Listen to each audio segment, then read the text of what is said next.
ಮತ್ತು ನಾನು ಸಿದ್ದರಾಮಯ್ಯನವರ ಏಜೆಂಟ್ ಅಲ್ಲ. ಕೆಲವೊಂದು ಹೈಕೋತಾರೆ ನನ್ನ ಮೇಲೆ ಸಿದ್ದರಾಮಯ್ಯ ಏಜೆಂಟ್. ನಾ 2 ವರ್ಷ ಹೋಗಿಲ್ಲ ಮುಖ್ಯಮಂತ್ರಿಗಳಲ್ಲಿ. ಆದ್ರೆ ಒಳ್ಳೆ ಅವರ ಕೆರೆ ತುಂಬ ಕಾರ್ಯಕ್ರಮ ಮಾಡಿದ್ರು. ಬೇಗಂ ಕಲಾಂ ಕೆರೆಯಲ್ಲಿ ತಾವು ಮುಖ್ಯಮಂತ್ರಿಗಳನ್ನ MLC ಆಗಿದ್ದೆ.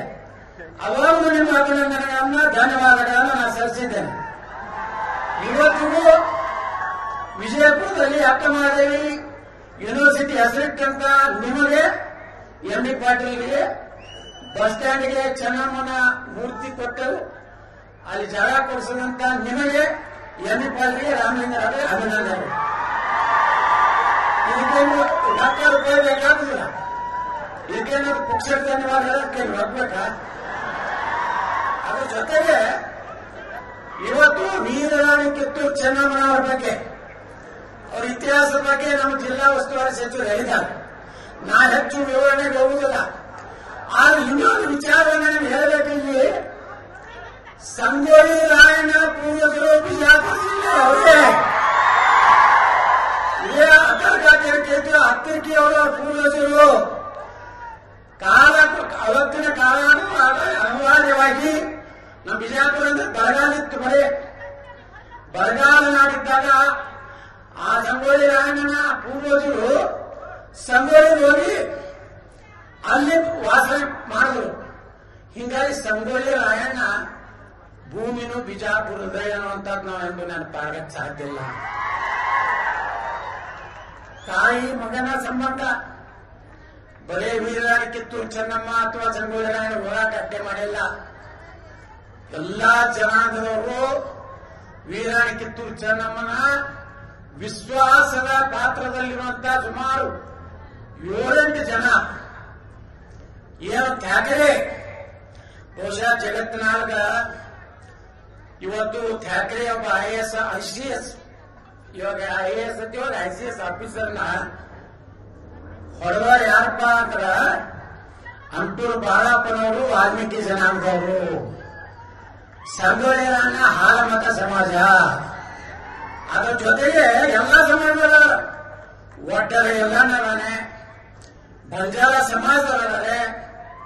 ಅದರ ಜೊತೆಗೆ ನೋಡಿ ಸಂಗೊಳ್ಳಿ ರಾಯಣ್ಣ ಎಷ್ಟು ಪುಣ್ಯಾತ್ಮ ಅಂದ್ರೆ ನಮ್ಮ ಕಾರ್ಖಾನೆಯ ಒಂದು ಕಷ್ಟದಲ್ಲಿದ್ದಾಗ ನಾನು ಮಾನ್ಯ ಮುಖ್ಯಮಂತ್ರಿಗಳು ಇಲ್ಲೇ ಇದ್ದಾರೆ.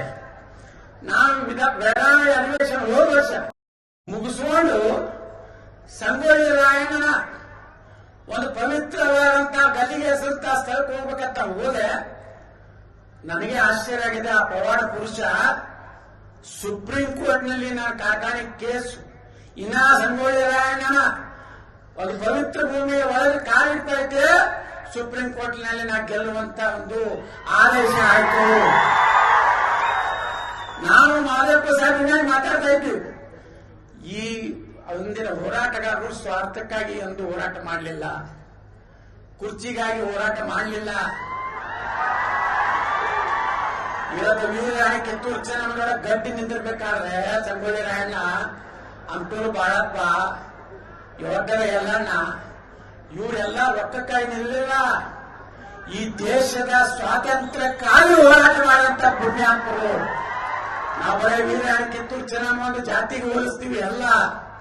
1857ಕ್ಕಿಂತ ಮುಂಚೆ ಭಾರತದಲ್ಲಿ ಒಬ್ಬ ಮಹಿಳಾ ಸ್ವಾತಂತ್ರ್ಯ ಹೋರಾಟಗಾರ್ತಿ ಯಾರು ಅಂದ್ರೆ ಅದು ವೀರರಾಣಿ ಕಿತ್ತೂರು ಚೆನ್ನಮ್ಮ, ಕ್ರಾಂತಿವೀರ ಸಂಗೊಳ್ಳಿ ರಾಯಣ್ಣ. ಅಭಿಮಾನದಿಂದ ಹೇಳಲಿಕ್ಕೆ ಬಯಸ್ತಾ ಇದ್ದೀನಿ ಮಗಳೇ. ಈಗ ಇಷ್ಟಕ್ಕೆ ಸಾಕಿದೆ. ಇನ್ನು ಮುಂದೆ ನಮಗೇನು ಬೇಕನ್ನೋ ಬೇಕಲ್ಲ. ನೋಡ್ರಿ, ಸಂಗೊಳ್ಳಿ ರಾಯಣ್ಣ ಗಲ್ಲಿಗೇರಿಸೋದತ್ತ ಎಲ್ಲ ಮಾತಾಡ್ತೀವಿ. ಆದ್ರೆ ಅವ್ರ ಕೂಡ 7 ಮಂದಿ ಗಲ್ಲಿಗೇರಿಸಿದ್ರು. ಎಲ್ಲ ಜನಾಂಗದವ್ರು 7 ಮಂದಿ ಪ್ರಾಣ ಕೊಟ್ಟರು. ನಗನಗತ ಹೆಂಗ ಭಗತ್ ಸಿಂಗ್ ಈ ದೇಶಕ್ಕೆ ನಗನಗದ ತನ್ನ ಗಲ್ಲಿಗೆ ಏರಿಸುವಂತ ಕಾಲದಲ್ಲಿ ನಕ್ಕೊತ್ತ ಪ್ರಾಣ ಕೊಟ್ಟ. ಹಂಗ ಸಂಗೊಳ್ಳಿ ರಾಯಣ್ಣ ಜೊತೆಗೆ ಸಂಗೊಳ್ಳಿಯ ರಾಯಣ್ಣ ರೋಗಣ್ಣವ್ರು, ಇವರು ಸಂಗೊಳ್ಳಿ ರಾಯಣ್ಣ ರೋಗಣ್ಣವರ ಅಡ್ಡ ಹೆಸರು. ಬಾಳು ನಾಯಕ್, ಮಲ್ಲ ನಾಯಕ್ ವಾಲ್ಮೀಕಿ ಜನಾಂಗದವರು, ಬಸಲಿಂಗಪ್ಪ ಹನಬರಟ್ಟಿ, ಕರಬಸಪ್ಪ ಬೆಳವಡಿ, ಭೀಮಾ ಜಿಡ್ಡಿಮಣಿ ಹೊಬಟ್ಟಿ, ಕೆಂಚಪ್ಪ ಸಂಗ್ರೇಶ್ಕೊಪ್, ಅಪ್ಪೋಜಿ ನಾಯಕ ಸುತ್ತಗಟ್ಟಿ ಇವರಿಗೆ 7 ಮಂದಿಗೆ ಒಂದೇ ದಿವಸ ಸಾರ್ವಜನಿಕವಾಗಿ ಗಲ್ಲಿಗೇರಿಸಿದ್ರು. ಜೀವಾವಧಿ ಶಿಕ್ಷೆಗೆ ಒಳಗಾದಂತವ್ರು ರುದ್ರ ನಾಯಕ್, ನೀಲಾ ನಾಯಕ್ ಬೆಳವಡಿ, ಎಲ್ಲಾ ನಾಯಕ್ ಬೆಳವಡಿ, ಅಪ್ಪೋಣಿ ತಿಗುಳಳ್ಳಿ, ರಾಣೋಜಿ ಕೊಂಡ, ಮಜ್ಜಿಗವಾಡ, ಕೋಣೇರಿ ತೋಪಿನಕಟ್ಟಿ, ನೇವಣ್ಣ ಕೊಡಚೋಹರ್. ನೋಡ್ರಿ, ಅವ್ರ ಯಾರು ಹೆಸರು ಇಲ್ಲ, ಅವ್ರ ಎಲ್ಲಿ ಫೋಟೋ ಇಲ್ಲ. ಆದ್ರೂ ನಾವೆಲ್ಲ ಈ ದೇಶದಾಗ ಇರ್ಬೇಕಾದ್ರೆ ಅಂತ ಪುಣ್ಯಾತ್ಮರ ಪಾದ ಕಮಲಗಳಿಗೆ ನಾನು ನಮಸ್ಕಾರ ಮಾಡಿ ಇವತ್ತು ಈ ಕಾರ್ಯಕ್ರಮ ಸರ್ಕಾರ ಕಾರ್ಯಕ್ರಮ, ಇಲ್ಲೇನು ಟೀಕೆ ಟಿಪ್ಪಣಿ ಇರುವುದಿಲ್ಲ. ನಮ್ಮ ಮಾಧ್ಯಮದಲ್ಲಿ ಯತ್ನಾಳ ಬಹಳ ಸಭ್ಯ ಮಾತುಗಳನ್ನು ಮಾತನಾಡಿದರು. ಅದಕ್ಕೆ ನಾ ಮಾನ್ಯ ಮುಖ್ಯಮಂತ್ರಿಗಳಿಗೆ ವಿನಂತಿ ಮಾಡ್ಕೋದೇನಂದ್ರೆ, ನಮ್ಮ ವಿಜಯಪುರ ನಗರಕ್ಕೆ ಇವತ್ತು ಸುಮಾರು 160 ಕೋಟಿ ರೂಪಾಯಿ ಒಂದು ಫ್ಲೈಓವರ್ ಆಗಬೇಕಾಗಿದೆ. ಅದು ಸಂತ ಕನಕದಾಸ ಸರ್ಕಲ್ ಬಾಬಾ ಸಾಹೇಬ್ ಅಂಬೇಡ್ಕರ್ ಅವರ ಮಾರ್ಗದಿಂದ ಛತ್ರಪತಿ ಶಿವಾಜಿ ಮಾರ್ಗದವರೆಗೆ 160 ಕೋಟಿ ರೂಪಾಯಿ ಒಂದು ಫ್ಲೈಓವರ್ ಅನ್ನ ತಾವು ಮಂಜೂರು ಮಾಡಬೇಕಂತೇಳಿ ನಾವು ವಿನಂತಿ ಮಾಡ್ಕೊತೀನಿ. ಅದ್ರ ಜೊತೆಗೆ ನಾನು ಇನ್ನೊಂದು 32 ಕೋಟಿ ರೂಪಾಯಿ ಮಾನ್ಯ ವಿಧಾನಸಭೆಯಲ್ಲಿ ನಾನು ವಿನಂತಿ ಮಾಡ್ಕೊಂಡಿದ್ದೀನಿ. ಜೋಳಾಪುರ ಪೇಟೆಯಲ್ಲಿ ಏನು ಪರಿಹಾರ ಕೊಡ್ಬೇಕಾಗಿ ಕೊಟ್ರೆ ಈ ಬಾಬಾ ಸಾಹೇಬ್ ಅಂಬೇಡ್ಕರ್ ಮಾರ್ಗ ಬಹಳ ದೊಡ್ಡದಾದಂತಹ ಒಂದು ರಸ್ತೆ, ಅದಕ್ಕೆ ಜನರಿಗೆ ಪರಿಹಾರ ಕೊಡಬೇಕಂತೇಳಿ ನಾನು ಈಗಾಗಲೇ ಮಾನ್ಯ ಸುರೇಶ್ ಅವರು ಅದು ವಿನಂತಿ ಮಾಡ್ಕೊಂಡಿದ್ದೇನೆ. ಇವತ್ತು ನಮ್ಮ ಮುಖ್ಯಮಂತ್ರಿಗಳೇ ಅರ್ಥಮಂತ್ರಿಗಳಿಂದ ಮಂಜೂರು ಮಾಡಬೇಕನ್ನುವಂತಹದ್ದು.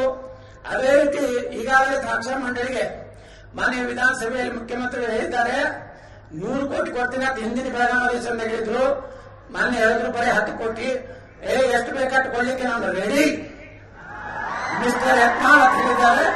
ಅದಕ್ಕೆ ನಾವು ರೆಡಿಯಾಗಿ ನಾಳೆ ಬಜೆಟ್ ಕೊಡಬೇಕಂತ ಹೇಳಿ ವಿನಂತಿ ಮಾಡ್ಕೋತೇನೆ.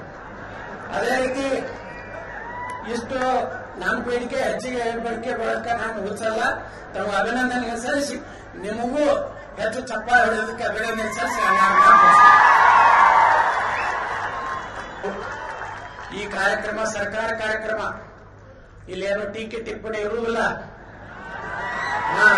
ನಮ್ಮ ಮಾಧ್ಯಮದಲ್ಲಿ ಯತ್ನಾಳ ಬಹಳ ಸಭ್ಯ ಮಾತುಗಳನ್ನು ಮಾತನಾಡಿದರು.